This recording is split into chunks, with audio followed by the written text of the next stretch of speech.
দেখেন, আমরা মাল্টিমিডিয়া রিপোর্টাররা সবসময় ফিল্ডে এমনভাবে কাজ করি যাদেরকে বলা হয় ওয়ান ম্যান আর্মি। একজন মাল্টিমিডিয়া রিপোর্টার সে সকল বিষয়ে দক্ষ থাকে, আর সেই একজন মাল্টিমিডিয়া রিপোর্টার তিনি যখন কাজ করে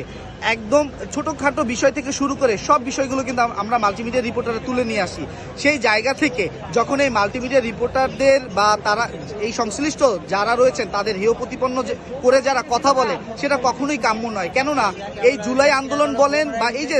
দুদিন আগে ভিপি নূরের উপর যে হামলা হয়েছিল, সেখানে কিন্তু যে চিত্র যেটি আসলে প্রকৃত সত্য ঘটনা, সেটা কিন্তু মাল্টিমিডিয়ার রিপোর্টাররাই তুলে এনেছে। তো সেই জায়গা থেকে মাল্টিমিডিয়ার রিপোর্টারদের যদি কেউ হেয় প্রতিপন্ন করে কথা বলে, সেটি কখনোই আমরা এবং আমাদের যে অ্যাসোসিয়েশন রয়েছে আমরা কখনোই সেটিকে মেনে নিব না। আজকে যিনি ডাকসু নির্বাচনের বিষয় নিয়ে ডাকসুর সামনে সন্ধ্যা 6টায় যিনি সংবাদ সম্মেলন করছিলেন, তিনি কিন্তু আজকে আমাদেরকে ফেসবুক স্ট্যাটাসের মধ্যে দিয়ে তিনি কিন্তু হেয় প্রতিপন্ন করে কথা বলেছেন, এবং যে বিষয়টি নিয়ে আসলে মাল্টিমিডিয়া রিপোর্টার্স অ্যাসোসিয়েশন অথবা মাল্টিমিডিয়ার সাথে যারা সংশ্লিষ্ট সকলেই কিন্তু এটি নিয়ে খুবই মনক্ষুণ্ণ হয়েছেন, এবং সেই জায়গা থেকে আমরা তার সংবাদ সংগ্রহ সব জায়গা থেকে আমরা কিন্তু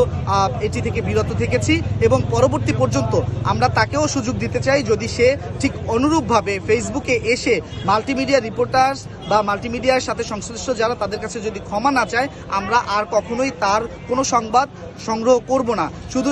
তাকে দিয়ে এটি একটি উদাহরণ হতে পারে যে ভবিষ্যতে মাল্টিমিডিয়া নিয়ে যদি কেউ হেয় প্রতিপন্ন করে কথা বলে, আমরা মাল্টিমিডিয়া রিপোর্টার যারা আছি বা এর সাথে সংশ্লিষ্ট যারা রয়েছেন তারা আর কখনোই